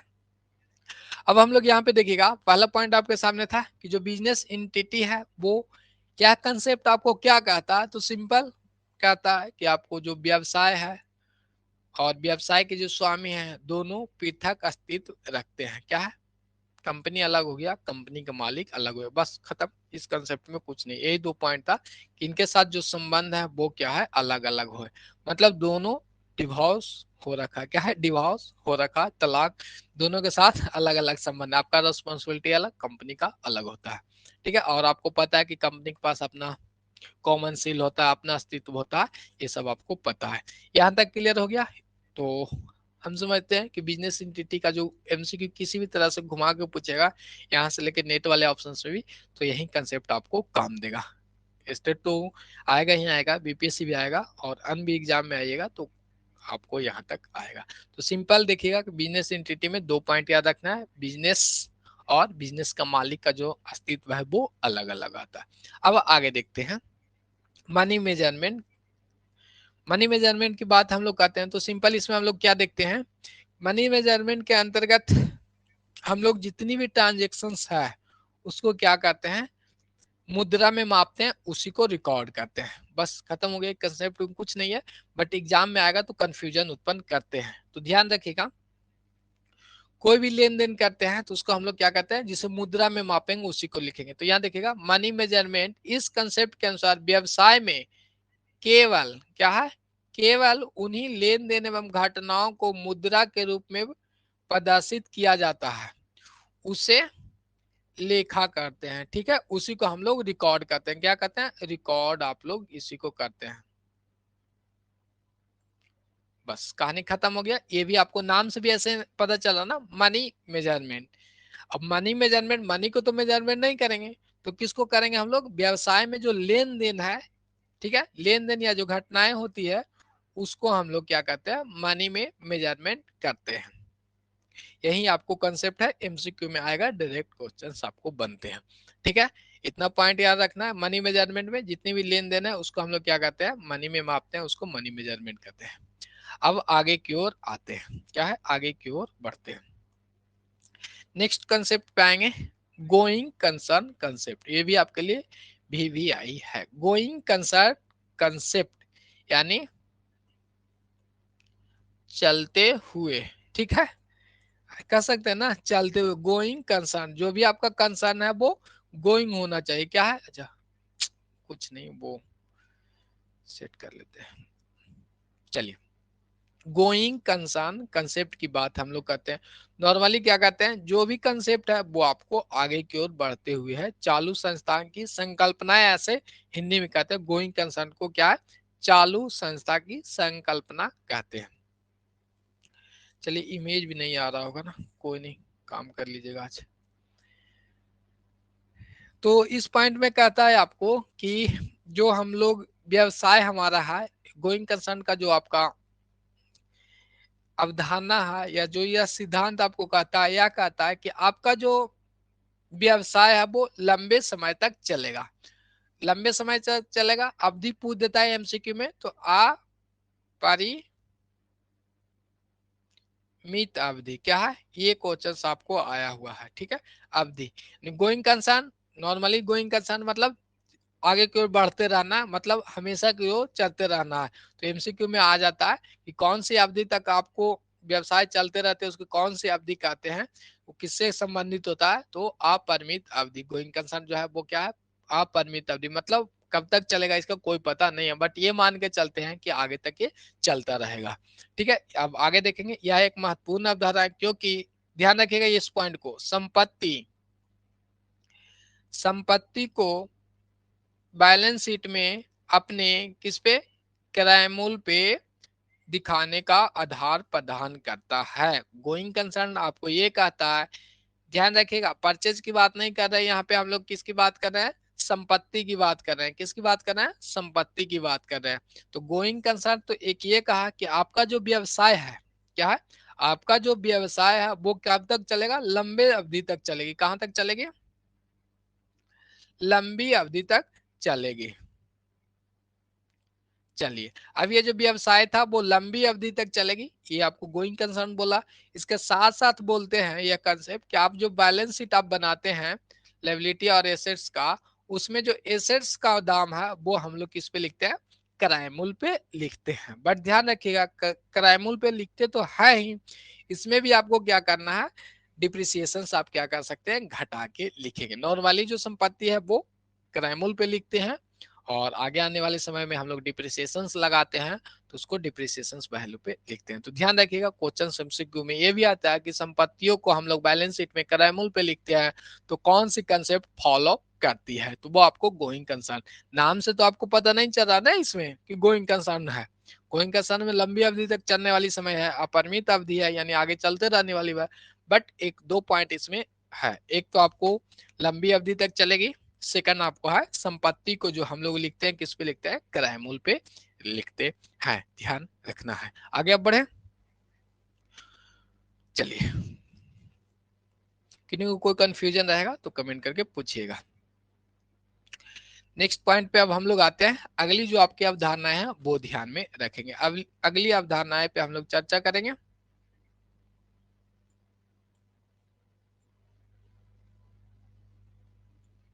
अकाउंटिंग पीरियड की बात करते हैं, क्या कर रहे हैं हम लोग, अकाउंटिंग पीरियड की बात करते हैं। तो नॉर्मल अकाउंटिंग पीरियड में कुछ नहीं है, लेखांकन अवधि कंसेप्ट का तात्पर्य समय के उस अवधि से है जिसके अंत में व्यवसायिक संगठन वित्तीय विवरण बनाते हैं। वित्तीय विवरण किसके अंतर्गत बनाएगी, आप लोग को अकाउंटिंग पीरियड के अंतर्गत। समानता जो यह 1 साल का होता है। अकाउंटिंग पीरियड आपको कितना दिन का होगा, 1 साल का होगा। यानी मान लेते हैं आप जनवरी से अपनी अकाउंटिंग पीरियड रखते हैं, तो आपको 31 दिसंबर को समाप्त हो जाती है, ठीक है। तो इसको हम लोग क्या कहते हैं, 1 ईयर। नॉर्मली वह 1 ईयर का होता है, बट कभी कभी ये नहीं, वो आपको नॉर्मली 1 ईयर का रहेगा, ठीक है। फाइनेंशियल ईयर कभी कभी आपको कम रह सकता है, बट नॉर्मली अकाउंटिंग ईयर आपको 1 साल की रहेगी। क्लियर है, आगे देखें। चलिए, तो अकाउंटिंग पीरियड आपको क्या कहता है कि जनवरी से लेके 31 दिसंबर, यानी 12 माह का जो पीरियड होगा उसको हम लोग क्या कहेंगे, अकाउंटिंग पीरियड कहते हैं। सिंपल देखेंगे और अभी यहाँ पे भी चर्चा कर लेते हैं। फाइनेंशियल ईयर्स की बात करते हैं तो आपको पता है कि 1 अप्रैल से स्टार्ट होती है अकाउंटिंग पीरियड में। सिंपल आपका क्या था कि 1 साल की अवधि कहीं से भी स्टार्ट हो, जनवरी से स्टार्ट हो जाए, फरवरी से स्टार्ट होकर जनवरी पे आपको समाप्त हो जाए, या आप मान लेते हैं कि दशहरा से दशहरा लेके चलते हैं, ठीक है। यानी इसमें क्या होना चाहिए, आपको 1 साल होना चाहिए, तो ये भी आपको अकाउंटिंग पीरियड कहलाती है। और आप फाइनेंशियल्स अकाउंटिंग का नाम सुनेंगे, फाइनेंशियल्स अकाउंटिंग का नाम सुनेंगे, फाइनेंशियल पीरियड के नाम सुने होंगे, तो फाइनेंशियल पीरियड में ध्यान रखिएगा आपको क्या है, फाइनेंशियल पीरियड की बात करते हैं तो वो आपको 1 अप्रैल से स्टार्ट होती है। कब से स्टार्ट होती है, 1 अप्रैल से स्टार्ट होती है, ये ध्यान में रखना है। और आरबीआई के मैटर में चलते हैं फाइनेंस से, तो वो आपको जून से स्टार्ट होती है ना जी। चलिए, तो ये सब आपको याद रखना है, रिवीजन में हो जाएगा। तो अकाउंटिंग पीरियड की बात करें तो एक ड्यूरेशंस की बात करती है, और ये ड्यूरेशंस आपको कितना दिन का होना चाहिए, 12 महीने का होना चाहिए, 1 साल का होना चाहिए। तो इसमें भी ज्यादा आपको कुछ है नहीं, सिंपल पॉइंट है, अकाउंटिंग पीरियड 12 महीने का, नहीं खत्म हो गया। अब आगे आते हैं, नेक्स्ट कॉन्सेप्ट आपको है वो है आपको कॉस्ट कंसेप्ट। कौन सा कंसेप्ट, कॉस्ट कंसेप्ट की हम लोग बात करते हैं। अब यहाँ पे देखिएगा कॉस्ट कंसेप्ट,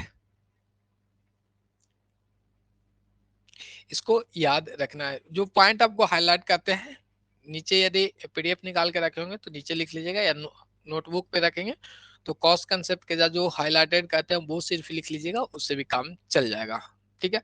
हमें पता है ये सब आपको पता होगा, बट रिवीजन के रूप में आपको इसको देखना है, ठीक है, क्योंकि आगे भूल गए होंगे और आगे भूलिएगा भी। चलिए, बट वो की पॉइंट रहेगा तो एग्जाम में जाने के पहले लिख के चले जाएंगे। आगे यहाँ पे देखते हैं हम लोग कॉस्ट कंसेप्ट की बात कर रहे हैं, तो लागत संकल्पना, हिंदी में इसको कॉस्ट कंसेप्ट कहते हैं। लागत संकल्पना की मुख्य आवश्यकता है कि सभी परिसंपत्ति यानी एसेट्स को पुस्तकों में उनके क्रय मूल्य पर लिखते हैं। क्या यहाँ पे भी आपको क्या है, एसेट्स की बात करें, ऑल संपत्ति को हम लोग किस पे लिखते हैं, क्रय मूल्य पे लिखते हैं। इस क्रय मूल्य के परिसंपत्ति का प्राप्ति मूल्य, परिवहन मूल्य और स्थापना को सम्मिलित किया जाता है। देखिए, पीछे जो आपको गोइंग कंसल्ट था उसमें भी बोला गया था कि संपत्तियों को हम लोग क्रय मूल्य पे लिखते हैं, ठीक है।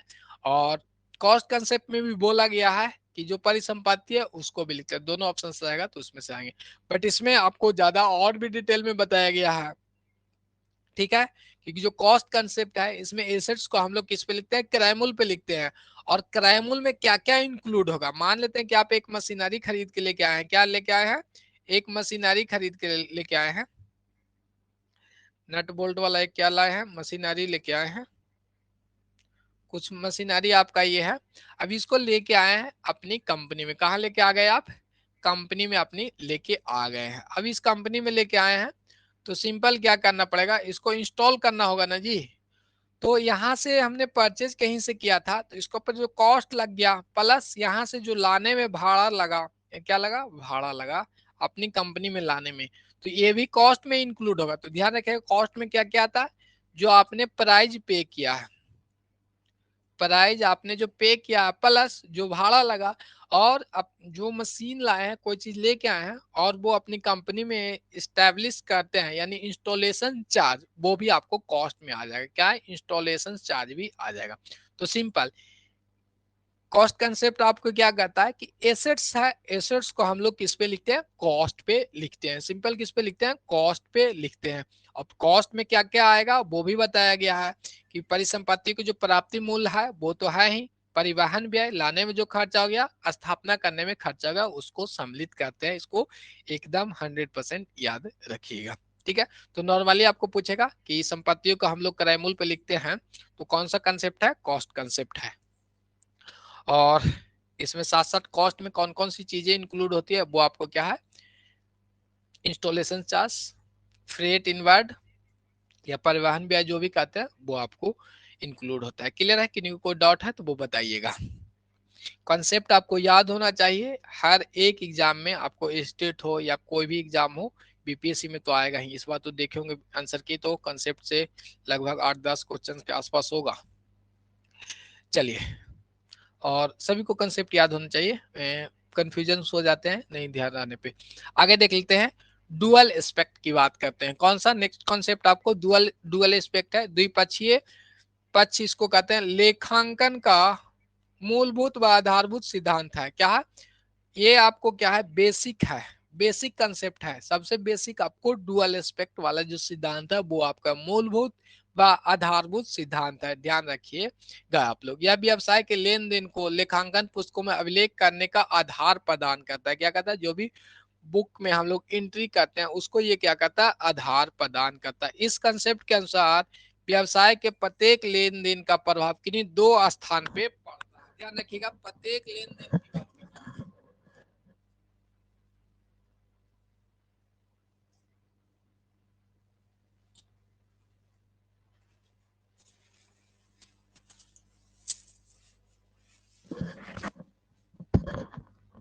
एक लेन देन का कितनी जगह प्रभाव पड़ेगा? दो जगह पड़ेगा, ये आपको ध्यान रखना है। तो ये तो हमने स्टार्टिंग में बता रखा था, प्रत्येक लेन देन को कितनी जगह प्रभाव पड़ेगा? दो स्थान पे पड़ता है। चलिए कोई नहीं, आगे बढ़ेंगे हम लोग नेक्स्ट कंसेप्ट पे आएंगे। अब आपको है रिवेन्यू रिकॉग्नाइजेशन। क्या है? रिवेन्यू रिकॉग्नाइजेशन की बात हम लोग करते हैं। आय की अवधारणा पे आते हैं हम लोग। तो यहाँ पे देखिएगा कि जो रिवेन्यू रिकॉग्नाइजेशन कंसेप्ट आपको है,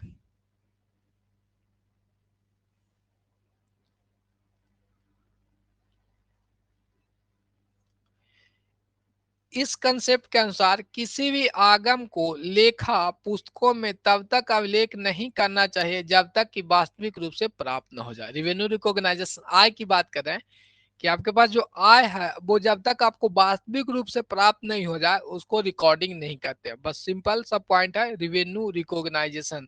आय आय आय की बात करते हैं, आयगत की बात करते हैं, रिवेन्यू में रिकॉग्नाइजेशन की बात करते हैं कि जब तक आपको क्या है वास्तविक रूप से प्राप्त ना हो जाए उसको हम लोग क्या कहते हैं, रिवेन्यू रिकॉग्नाइजेशन कहते हैं। बस इस कंसेप्ट में इतना ही है। रिवेन्यू की बात करेगा तो रिवेन्यू रिकॉग्नाइजेशन के अंतर्गत आ जाएंगे। वो भी क्या है कि जब तक हम लोग वास्तविक रूप से, यदि इसको फॉलो नहीं करता है, वास्तविक रूप से आपको प्राप्त आपके हाथ में आया नहीं, आपने लिख दिया है, वो आपको गलत हो जाएगा इसकी इस कंसेप्ट के हिसाब से। ठीक है, अब आते हैं हम लोग आगे मैचिंग कंसेप्ट की बात करते हैं। ये भी ध्यान रखिएगा, मैचिंग वाली पॉइंट है। तो मैच हम लोग किसको करेंगे?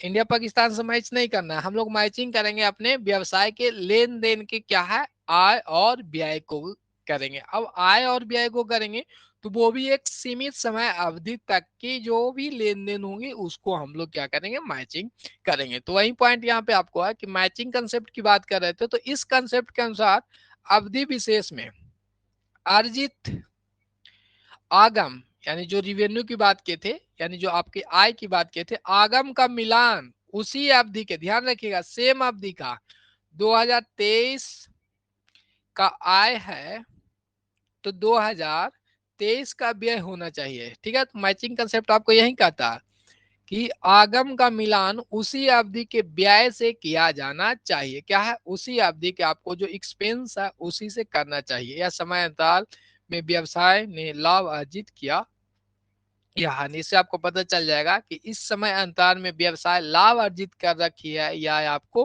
हानि, ये आपको पता चलता है। तो उम्मीद करते हैं ये कॉन्सेप्ट आपको मैचिंग कॉन्सेप्ट ध्यान रखिएगा।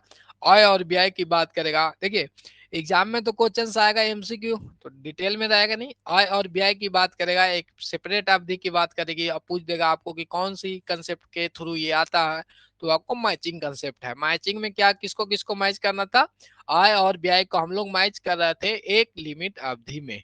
ठीक है, यानी एक एक अकाउंटिंग ईयर, अवधि का मतलब तो एक अकाउंटिंग ईयर होगा ना। ये भी कंसेप्ट आपको क्लियर हो गया है। अब आगे हम लोग देख लेते हैं फुल डिस्क्लोजर। इसको भी ध्यान रखिएगा, फुल डिस्क्लोजर को बहुत सारे एग्जाम में इसको ये क्वेश्चन देखने को आया, फुल डिस्क्लोजर वाली बात। ध्यान देंगे यहाँ पे कि फुल डिस्क्लोजर को हिंदी में कहते हैं पूर्ण प्रस्तुतिकरण संकल्पना है। इसमें आपको ये है कि जितनी भी तथ्य हैं, जितनी भी ट्रांजेक्शन है या जो भी रिटर्न डाउन करना है, अभिलेखित करना है, उसको हम लोग शो ऑफ करेंगे। ठीक है, शो ऑफ किसको करेंगे, माने सभी चीज को आपको दिखाना है। जितनी भी लेन देन उसको दिखाना है। अब ऐसा थोड़े ना है कि सारे चीज को दिखाएंगे, बट दिखाना किसको किसको है, जो आपको वित्तीय स्थिति को प्रभावित करता होगा उसको आपको नेसेसरी दिखाना है। छोटा बड़ा कुछ भी टाइप का हो, वो फाइनेंशियल स्थिति को आपको प्रभावित करता है तो वो आपको दिखाना है। वहीं बताया गया कि वित्तीय प्रदर्शन से जुड़े यानी जो फाइनेंशियल पोजीशन है, वित्तीय प्रदर्शन से यानी जो लेन देन आपको फाइनेंस के रूप में जो है उससे संबंधित होगा, तो सारपूर्ण आवश्यक तथ्य, जितनी भी आवश्यक आपको तथ्य है उसको उल्लेखित करना है टिप्पणी के रूप में। यानी नीचे नोट में लिख देंगे और बताएंगे कि फलाना बाबू ने 3 मर्डर किए हैं जिसके कारण हमारी संस्थाओं को वित्तीय लॉस हुआ है। ठीक है, तो ये आपको फुट नोट यानी फुल डिस्क्लोजर पूरे के पूरे आपको बताना है, जिससे आपको फाइनेंशियल स्थिति प्रभावित होता है उसकी पूरी की पूरी रिपोर्ट आपको देना होता है। वो नोट में लिख देते हैं फुल डिस्क्लोजर ने बताना है कौन सा आपको स्थिति अच्छे से प्रभावित करती है, उसको आपको ध्यान में रखना है। तो नॉर्मली फुल डिस्क्लोजर वाली पॉइंट भी यहाँ पे क्लियर हो गया, तो आगे हम लोग ध्यान में रखेंगे। पॉइंट ध्यान रखिएगा, आपको जो एमसीक्यू आएगा उसमें फालतू चीजें रहेगी तो वो आपको पूछ देगा कि ये जो स्थिति है वो आपको क्या फाइनेंशियल स्थिति को प्रभावित नहीं करता है, तो इसको हम लोग किस कंसेप्ट के अंतर्गत दिखाते हैं। तो फुल डिस्क्लोजर के अंतर्गत नहीं दिखाते हैं, दिखाते हैं किसको, जो प्रभावित करता है, नहीं दिखाते हैं वो भी इसी के अंतर्गत आ जाएगा ना। चलिए तो आगे चलते हैं। कंसिस्टेंसी, नाम से ही पता चल रहा है आपको, कंसिस्टेंसी यानी एक रूपता का सिद्धांत, मतलब कंटिन्यू रहना, कंसिस्टेंस रहना है, सॉरी कंसिस्टेंट रहना है। कंसिस्टेंट मतलब जैसे हम आज हैं वैसे ही आगे भी रहना है। मतलब यहाँ पे ध्यान रखिएगा, सिद्धांत की बात कर रहा कि कंसिस्टेंसी कंसेप्ट, यदि एक बार आपने कोई सिद्धांत को फॉलो कर लिया है या कोई मेथड को फॉलो कर लिया तो उसी मेथड को आगे आपको लेके चलना है, उसी को हम लोग कहते हैं कंसिस्टेंसी कंसेप्ट।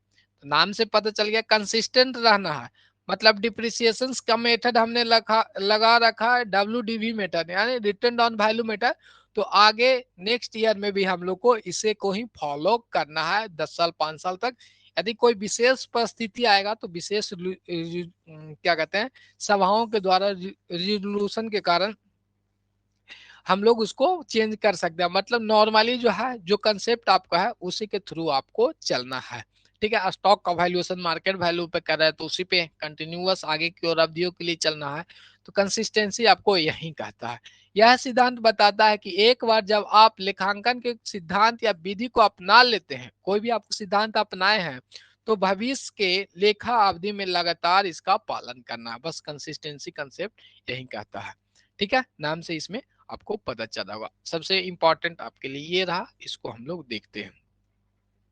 रूढ़िवादिता की अवधारणा है। क्या रूढ़िवादिता की अवधारणा है, एकदम 100% इंपॉर्टेंट है, ध्यान रखिएगा इसको। नाम से तो रूढ़िवादिता देखने में लग रहा है कि रूढ़ी वाली बात है, लेकिन बहुत डेंजरस है। इसमें हम लोग देखते हैं कंजर्वेटिव कंसेप्ट की बात करते हैं। इसके अनुसार समस्त लाभ को, ध्यान रखिएगा, रूढ़िवादिता की बात कर रहा है, कौन सी बात कर रहा है, रूढ़िवादिता में समस्त लाभ का लेखा पुस्तकों में तब तक नहीं किया करना चाहिए, किया जाना चाहिए जब तक वह अर्जित ना हो जाए। मतलब 2024 कहा तो ये 2024 में आपको अर्न जब तक ना हो जाए, एक क्रू जब तक ना हो जाए तब तक आपको नहीं लेखा करना है। ध्यान रखिएगा, लाभ की बात कर रही है कि जब तक आपको ये अर्जित ना हो जाए तब तक आपको रिकॉर्डिंग नहीं करना, पुस्तकों में इसको नहीं लिखना, यह आपको कंसेप्ट है। तो ध्यान रखिएगा, लाभ अर्जन की बात करता है कि जो लाभ अर्जन आपको नहीं होता है तो नहीं रिकॉर्ड करेंगे, वो कौन बताता है, रूढ़िवादिता की बताता है। एक पॉइंट आपको ये ध्यान में रख लेना है, लाभ जब तक आपको अर्जित ना हो जाए उसको रिकॉर्ड नहीं करना, यह कौन कहता है, रूढ़िवादिता की अवधारणा, कंजर्वेटिज्म की कंसेप्ट कहता है। सेकंड पॉइंट भी याद रखिएगा, एक तो लाभ का हो गया, तो इसका उल्टा हानि की बात कर रहे, तो हानि उल्टा है ना जी, तो उल्टा बात करता है इसमें, वह सभी हानि जिसकी दुरास्त संभावना है, क्या है, वह सभी हानि दुरास्त यानी आगे आने वाली समय में संभावना है, उनके लिए लेखा पुस्तकों में पर्याप्त प्रावधान कर लेना चाहिए। मतलब आपको लग रहा है कि आगे आने वाले समय में हानि होगी तो उसके लिए आपको क्या करना है, प्रोविजन बना लेना है। तो ध्यान रखिएगा, हानि के लिए प्रोविजन बनाने के लिए कौन सा कंसेप्ट आपको कहता है, वो है आपको है रूढ़िवादिता की अवधारणा है। 2 पॉइंट, एक तो लाभ के लिए था कि जब तक आपको लाभ अर्जित नहीं होगा लिखेंगे नहीं, बट हानि में आपको हानि हुआ नहीं है, बट लग रहा है कि अगले आने वाले साल में या हानि होने वाला है, भविष्य में हानि होने वाला है, तो उसके लिए क्या करना है, आपको प्रोविजंस बना लेना है। तो प्रोविजंस की बात है, तो यहाँ पे देखेंगे प्रोविजन आपको क्या था, फिक्स चीज है ना जी कि आगे होने वाला है। जैसे बाइडेट्स की बात करते हैं तो प्रोविजन जो है वो आपको जानकारी है, जानकारी रहता है। प्रोविजन हम लोग किसके लिए बनाते हैं, ध्यान रखिएगा, प्रोविजन हमको जो चीज की जानकारी होती है उसके लिए बनाते हैं। रिजर्व बनाते हैं हम लोग को जानकारी नहीं होता, उसके लिए रिजर्व बनाते हैं। प्रोविजन के लिए हमें किसी चीज की जानकारी है, उसके लिए प्रोविजन करते हैं, ठीक है। नॉर्मली जो आप प्रोविजन करेंगे, सिंपल आपको पता है कि जो प्रोविजंस आप लोग करते हैं किसके लिए करते हैं, आपको जानकारी है कि अगले मंथ में आपको क्या लेना है, ब्लेजर लेना है, तो उसके लिए आप प्रोविजन करते हैं। रिजर्व किसके लिए करते हैं, नॉर्मली चलो कुछ होगा तो वो कर लेंगे, मतलब रिजर्व के लिए हम लोग को जानकारी नहीं रहती है। और प्रोविजन किसके लिए बनाते हैं, जो चीज की जानकारी होती है, मे भी संभावनाएं कम बेसी हो सकता है, लेकिन प्रोविजन के बारे में आपको जानकारी होती है। चलिए आगे देखते हैं। तो 2 पॉइंट हो गया, एक तो लाभ के बारे में हमने देखा कि लाभ अर्जित जब तक ना हो जाए इसका रिकॉर्डिंग नहीं करेंगे, ठीक है, लेखा नहीं करेंगे। सेकंड पॉइंट हानि की थी कि हानि आपको लगता है कि हानि होने वाला है, उसके लिए प्रोविजन कर लेना है। तो ये 2 पॉइंट आगे देखते हैं। इसके बाद एक सेकेंड,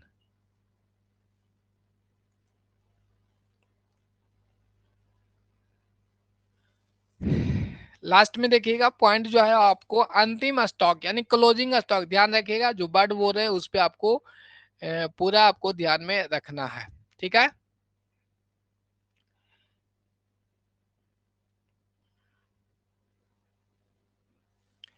चलिए यहाँ पे देखिएगा अंतिम स्टॉक की बात कर रहे थे, क्लोजिंग स्टॉक की क्या इसकी बात करेंगे। क्लोजिंग स्टॉक का जो मूल्यांकन है वो वास्तविक मूल्य और बाजार मूल्य जो कम होगा उससे हम लोग करेंगे, ठीक है।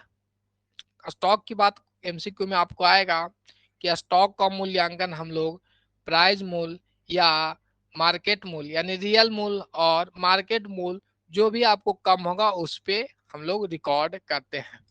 अभी तक हमने पीछे देखा था कॉस्ट कंसेप्ट के अंतर्गत, किसमें देखा था कि कॉस्ट किसमें कम था, क्या था, कॉस्ट किसमें कम था उसके बारे में हम लोगों ने देखा, ठीक है। अभी जो हम लोग देख रहे थे स्टॉक की बात कर रहे थे कि स्टॉक किसमें, सॉरी स्टॉक का वैल्यूएशन है वो हम लोग कैसे करते हैं उसके बारे में देख रहे थे। तो सिंपल यहाँ पे देखेंगे हम लोग,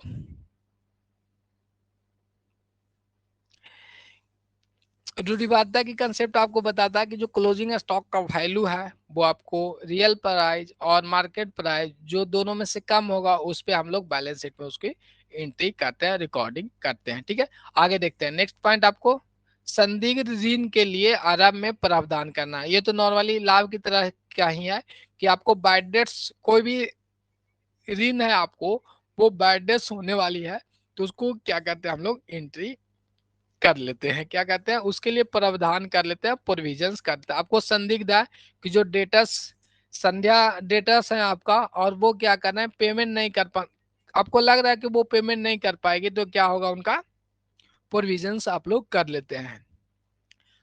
तो सबसे ज्यादा इसी में पॉइंट याद रखना था, इसलिए खतरनाक है और सबसे ज्यादा ये पूछा जाता है। इसमें कुछ नहीं याद रखना है, हम आपको 4 शब्द में याद करवा देते हैं। रूढ़िवादिता सबसे पहला क्या करता है, प्रॉफिट की बात करता है कि प्रॉफिट जब को आपके पॉकेट में ना आ जाए, मतलब आपको जब तक ये अर्जित ना हो जाए नहीं लिखना है, ये आपको कहता है। सेकंड, हानि की बात करता है यानी लॉस की बात करता है, हानि आपको दिखे या संभावना है, ठीक है, आपको संभावना है कि हानि होगा तो इसके लिए क्या करते हैं हम लोग प्रोविजन कर लेते हैं, ठीक है। हानि हो गया, अब इसके बाद स्टॉक वाला याद रखेंगे। स्टॉक में क्या था, जो रियल प्राइस है और मार्केट प्राइस है दोनों में से जो कम रहेगा उस पे एंट्री कर लेते हैं। रूढ़िवादिता यही है। हानि के साथ साथ संदिग्ध ऋण की बात करते हैं, जो दुर्बल ऋण है उसके लिए प्रोविजन की बात हम लोग हानि में या अलग से भी याद रख सकते हैं, ठीक है। प्रोविजन की बात कौन करता है, रूढ़िवादिता की कंसेप्ट, लाभ जब तक अर्जित ना हो हमको लिखना नहीं है, और एक पॉइंट रह गया स्टॉक का। स्टॉक का जो वैल्यूएशन हम लोग करते हैं, जब तक स्टॉक का वैल्यूएशन करना है कब तक, जब आपको रियल प्राइस यानी अभी का जो वास्तविक मूल्य था या बाजार का जो मूल्य है उसमें जो कम रहेगा उसी पे हम लोग एंट्री करते हैं। यहाँ तक क्लियर हो गया। चलिए, तो उम्मीद करते हैं रूढ़िवादिता में ज्यादा कुछ नहीं था। एक तो आपको लाभ जब तक प्राप्त ना हो ना लिखेंगे, हानि आपको संभावना हो जाएगा लिख देंगे, और हानि के लिए प्रोविजन करते हैं। प्रोविजन की बात किस में होता है, रूढ़िवादिता में होता है। फिर स्टॉक की बात करते हैं, तो स्टॉक का मूल्यांकन हम लोग क्या कहते हैं, रियल वैल्यू और मार्केट वैल्यू, जो दोनों में से कम होगा, ज्यादा भी नहीं लिखना है कम में लिखना है, खत्म कहानी। ठीक है, अब आगे आ जाते हैं। अब क्वेश्चन है ज्यादा डीपली पूछता है तो भौतिक की अवधारणा या न्यूमेरिटी कंसेप्ट में भी आपको क्वेश्चन आ जाता है। ठीक है, थोड़ा सा इसको देख लेते हैं, इसमें कुछ नहीं है। इस सिद्धांत के अनुसार महत्वपूर्ण तथ्यों पर ध्यान केंद्रित करना चाहिए, ऐसे तथ्यों का लेखा जो आय के निर्धारण में महत्वपूर्ण नहीं है। ध्यान रखिएगा, ये वाली पॉइंट याद रखना है, आय के निर्धारण में महत्वपूर्ण नहीं है, उनका लेखांकन में प्रयासों को व्यर्थ नहीं करना चाहिए। ठीक है, भौतिकवादिता की बात करें, इसमें कह रहा है कि ऐसे ट्रांजेक्शन्स को लिखना है जिसमें क्या है कि आपको आय से संबंधित है उसी को लिखना है, नहीं संबंधित है उसको हम लोग क्या कहते हैं, नहीं लिखते हैं। क्लियर। भौतिकवादिता की बात में ध्यान में रखना था, आय निर्धारण में जो महत्वपूर्ण है उसको लिखना है, नहीं है उसको व्यर्थ में नहीं लिखना है। आगे हम लोग चलते हैं। अब आ जाते हैं वस्तुनिष्ठता की संकल्पनाएं, लास्ट है। कम देखने को मिला लेकिन कभी कभी क्वेश्चन इससे भी आया हुआ है, पीछे वाले विषय भी आया हुआ था। ठीक है, कम आता है लेकिन आया हुआ है। अब देखते हैं ऑब्जेक्टिविटी कंसेप्ट की हम लोग बात करते हैं। तो नॉर्मली इसमें भी कुछ नहीं है, वित्तीय जानकारी जो है उसमें देखिएगा निष्पक्ष होना चाहिए और किसी प्रकार के आंतरिक और बाहर से प्रभावित नहीं होना चाहिए। जो वित्तीय जानकारी आपको क्या है, वित्तीय जानकारी आपको क्या है, आंतरिक या बाह्य रूप से प्रभावित नहीं होना चाहिए। मतलब आपको जो इच्छाएं हैं वो गलत नहीं होना चाहिए, वास्तविक होना चाहिए। क्या, वित्तीय विवरण में प्रस्तुत जो वित्तीय जानकारी है वो ठोस सबूत के साथ होना चाहिए। वो आपको वस्तुनिष्ठता की संकल्पनाएं के अंतर्गत जो भी आपको इंफॉर्मेशन है वो ठोस होना चाहिए। ये नहीं है कि किसी की राय पे चल दिए। ठीक है, आपके दोस्त है बोला कि चलो भाई शेयर ले लो ना, जोमेटो को ले लेते हैं उसमें बहुत बेनिफिट होगा, तो ऐसा नहीं करना है, राय पे नहीं चलेंगे, उसके लिए आपके पास ठोस कंसेप्ट होनी चाहिए। ठीक है, तो सारा कंसेप्ट हमने क्लियर करा दिया, एक बार गो थ्रू हो लेंगे जितने भी हमने किए हैं, और उससे बारी बारी से जल्दी जल्दी आपको कर लेंगे। और आज की क्लास हम लोग यहीं पे रखेंगे, फिर नेक्स्ट कंसेप्ट के साथ चलेंगे। देखिए कुछ नहीं था, कंसेप्ट हम लोग याद करना है, कंसेप्ट से क्वेश्चन आता है, समय इस पे देना है, आप याद रखिएगा। बिजनेस एंटिटी सिंपल याद था कि बिजनेस और एंटिटी यानी व्यापार और व्यापार के मालिक दो अलग अलग चीजें हैं, खत्म कहानी। मनी मेजरमेंट में आप लोग को था कि जितनी भी लेन देन है उसको हम लोग क्या करेंगे, या घटनाएं हैं उसको मुद्रा में मापेंगे, ध्यान रखेंगे। अब आपको कहेगा कि कर्मचारी की संख्या क्या लेखांकन की पाठ है, तो कर्मचारी की संख्या का व्यवहार लेखांकन में इसको लिखेंगे तो नहीं लिखेंगे, क्योंकि इसको हम लोग मुद्रा में माप ही नहीं सकते हैं। ठीक है, तो इसको हम लोग नहीं लिखते हैं। तो मनी मेजरमेंट कंसेप्ट में क्या कहता है कि मनी में जिसको मापते हैं उसी को लिखते हैं लेखांकन में। ठीक है, कर्मचारी की संख्या या कर्मचारी का व्यवहार, ठीक है, ऐसी घटना है जिससे आपको, जिसे क्या कहते हैं मुद्रा में नहीं माप सकते उसको नहीं लिखते हैं, तो मनी मेजरमेंट हो गया। उसके बाद गोइंग कंसर्न में क्या कहता था, समय लंबे अवधि तक चलता रहेगा, और जो संपत्ति है उसको हम लोग बैलेंस शीट में परचेज मूल्य पे लिखते हैं। इसमें दो पॉइंट याद रखना था, गोइंग कंसर्न मतलब गोइंग लंबी अवधि तक चलेगी, अपरिमित अवधि तक ये व्यवसाय चलती है, ये हम लोग मान के बैलेंस शीट में संपत्ति को क्रय मूल्य पे ही लिखते हैं। अकाउंटिंग पीरियड, ये भी आसान था, अकाउंटिंग पीरियड मतलब एक साल की अवधि को हम लोग अकाउंटिंग पीरियड कहते हैं। कॉस्ट कंसेप्ट नॉर्मल सा क्वेश्चन था कि हम लोग कॉस्ट कंसेप्ट ध्यान रखेगा, एसेट्स को हम लोग क्रय मूल्य पे लिखते हैं। एक अभी पीछे देखा था क्रय मूल्य एसेट्स की बात, यहाँ पे भी कर रहे हैं। तो कॉस्ट कंसेप्ट में कॉस्ट पे किसको लिखते हैं, एसेट्स को लिखते हैं, स्टॉक को नहीं लिखते, ध्यान रखिएगा एसेट्स को लिखते हैं। और इसमें हम लोग जो कॉस्ट है क्रय मूल्य पे लिखते हैं कॉस्ट कंसेप्ट में। तो क्रय मूल्य में कौन कौन सी पार्ट आता है, जो परचेज मूल्य था वो तो आएगा आएगा, इंस्टॉलेशन या फ्रेज इनवर्ड, जो लाने में जो आपके खर्चे हुए माने स्थापना तक आपके कंपनी में स्थान ग्रहण करने तक की कॉस्ट को कॉस्ट में इंक्लूड करते हैं। डुअल कंसेप्ट, प्रत्येक लेन देन को जो स्थान पे ध्यान रखिए प्रत्येक लेन देन का प्रभाव दो स्थान पे पड़ते हैं, मतलब दो अकाउंट को प्रभावित करता है। रिवेन्यू रिकॉग्नाइजेशन में कुछ नहीं था, जितने भी आपकी रिवेन्यू होगा वो वास्तविक रूप से आपको प्राप्त होना चाहिए। जैसे लाभ में देखे थे ना कि लाभ आपको लग रहा है कि हो जाएगा तो नहीं लिखना है, जब तक आपको लाभ प्राप्त ना हो जाए। वही है रिवेन्यू में भी बात। रिवेन्यू एक तरफ से तो आय है ना, तो इसमें भी बोला गया है कि रिवेन्यू रिकॉग्नाइजेशन कहता है कि जब तक आपको आय प्राप्त ना हो जाए आपको नहीं इसको लेखा करना है। मैचिंग कंसेप्ट में आसान सा था, मैचिंग करना था। मैचिंग किसको किसको कराते हैं हम लोग, आय और व्यय से मैचिंग कराएंगे एक लिमिट अवधि के लिए, यानी जो पीरियड है अकाउंटिंग पीरियड, उस अवधि को हम लोग मैचिंग कॉन्सेप्ट के अंतर्गत लाते हैं। ठीक है, आगे देख लेते हैं। फुल डिस्क्लोजर, सारी चीज को लिख देना है जो आपको व्यवसाय को प्रभावित करता होगा। आगे देखते हैं कंसिस्टेंसी कंसेप्ट। कंसिस्टेंसी कंसेप्ट मतलब जो कंसेप्ट हमने एक बार फॉलो कर लिया, आगे भी हम लोग इसको फॉलो करेंगे, ये आपको याद रखना है। ऑब्जेक्टिव में आएगा ना तो यही सब कंसेप्ट आपको एक ही पॉइंट याद रहेगा, कहानी खत्म हो जाएगा, लंबा चौड़ा कुछ नहीं याद रखना है। अब रूढ़िवादिता की कंसेप्ट आपको फर्स्ट इसमें ये कहता कि लाभ जब तक अर्जित ना हो जाए आपको लिखना नहीं है। सेकंड आपको ये कहता है कि आपको लग रहा है कि हानि होने वाली है तो उसके लिए प्रावधान कर लेना है। थर्ड आपको कहता है कि स्टॉक का मूल्यांकन हम लोग वास्तविक मूल्य और बाजार मूल्य में से जो कम होता है उस पे हम लोग इसको लेखा करते हैं, ये ध्यान रखना है। ठीक है, ये बहुत ज्यादा पूछा जाता है स्टॉक वाला पोर्शन, हानि वाले भी पोर्शन, और लाभ वाला तो कम है, लेकिन याद रखना है यदि पूछ देगा तो आ जाएगा। फिर संदिग्ध ऋण के लिए आपको क्या कर लेना, प्रोविजंस बना के रख लेनी है।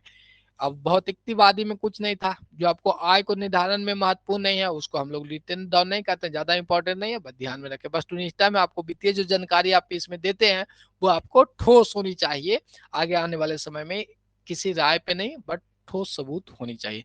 कहानी खत्म हो गया। ठीक है, अब थोड़ा सा क्वेश्चन आप लोग कमेंट करके बता दीजिएगा, किन्हीं को कोई दिक्कत आज की कंसेप्ट में है तो वो कमेंट करके पूछ सकते हैं। अभी तक जो क्लासेज हुआ है उसमें आप लोग पूछ सकते हैं। फर्स्ट क्वेश्चन आपको है कि व्यवसाय एवं स्वामी का पृथक अस्तित्व कौन सा सिद्धांत बताता है। व्यवसाय एवं स्वामी का पृथक अस्तित्व कौन सा कंसेप्ट बताता है, कौन सा सिद्धांत बताता है, वो आपको बताना है। जल्दी से कमेंट कीजिएगा, शॉर्ट में भी लिख सकते हैं। फर्स्ट क्वेश्चन का आंसर बताइएगा।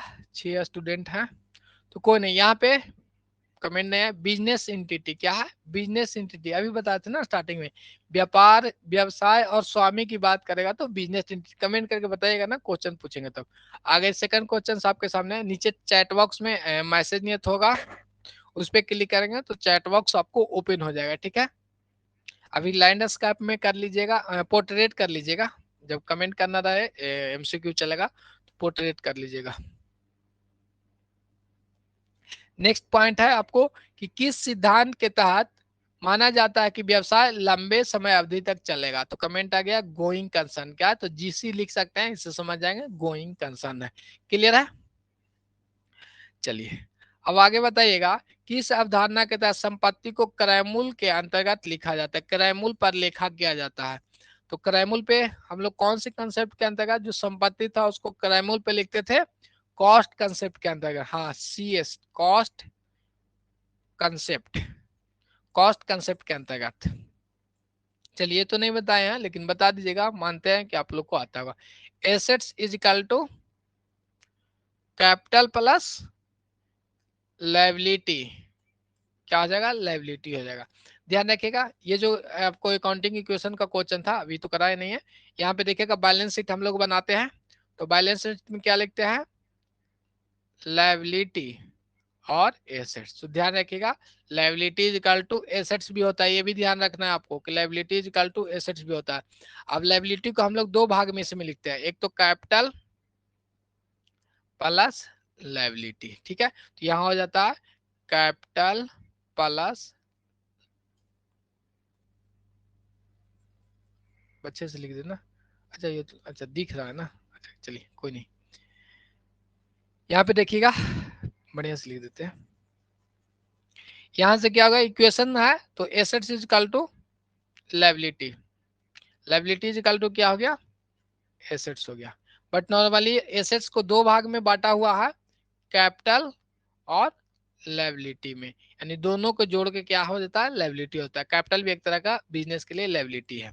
तो जो समीकरण बनता है आपको capital plus liability is equal to assets होता है। ये कंसेप्ट आपको इस बार भी बीपीएससी में पूछा था, तो ध्यान में रखिएगा सारी चीज को। किसी भी चीज को ज्यादा इजी लेके नहीं चलना है आपको, और हर एक चीज को कवर करके चलना है। तो उम्मीद करते हैं कि कंसेप्ट आपको समझ में आ गया होगा पूरा, और किसी भी एग्जाम में बैठेगा तो कंसेप्ट से आपको आएगा। पीडीएफ ऐसे आपको क्या कहते हैं उसमें डाल दिया है, स्टडी मटेरियल में भी, एप्लीकेशन पे ही। तो आगे आने वाले समय में हम लोग फिर कल मिलेंगे। आज इतने तक रखते हैं, स्टार्टिंग क्लासेस थी, हम तो सोचे थे थोड़ा सा ही कराएंगे, बट हो गया तो वो ठीक है ना। समय भी कितना दिन देगा वो भी पता नहीं है, नोटिस कब आ जाएगा कोई पता नहीं, तो हम लोग कोशिश करेंगे कि जल्दी से समाप्त कर लेंगे। हाँ, और यदि आपको लगता है कि ज्यादा समय तक नहीं कर पाएंगे, 1 घंटा कर पाएंगे, तो वो भी बताइएगा, हम लोग फिर 2 पार्ट में करेंगे, ठीक है। लेकिन करना पड़ेगा ना, क्योंकि अभी तो नोटिस नहीं आया एग्जाम का। नोटिस आज जैसा अभी बिहार में स्थिति चल रहा है कि 1 से 1.5 महीने में एग्जाम ले लेना है। तो देखिए अभी जो आपने क्लासेस कर रहे हैं अकाउंट का पोर्शन, वो आपको बीपीएससी में आएगा 100%, दोनों का हम कैप्चर करवा देंगे, ठीक है। जो अभी आप पढ़ रहे हैं वो फुल्ली जो कंसेप्ट है वो देख लीजिएगा, 7-8 क्वेश्चन नहीं, 4-5-6 क्वेश्चन लगता है बीपीएससी में आया है, वो क्लियर हो जाएगा। दोबारा तो हम उसको आप करवाएंगे ही करवाएंगे। तो आज के लिए क्लासेज यहीं पे रखते हैं, बाकी अपने दोस्तों के साथ इन्फॉर्म कर दीजिएगा क्लासेज स्टार्ट है। फिर 2 सप्ताह के बाद मैसेज करेंगे सर क्लास कितना निकल गया है। चलिए कोई नहीं, क्लियर है। आज के लिए कल हम लोग फिर से आएंगे इसी समय में 8 बजे कंटिन्यू करेंगे। Take care sir, bye bye, good night. किन्हीं को कोई डाउट है तो वो कमेंट बॉक्स में कमेंट करके पूछ लेंगे। चलिए, ऑनलाइन 1.5 घंटा 2 घंटा देखना भी बहुत मेहनत का काम है, वो हमें भी पता है, बट क्या कीजिएगा, सिलेक्शन लेना है तो आपको अध्ययन करना पड़ेगा, मेहनत करना पड़ेगा। चलिए बाय, गुड नाइट।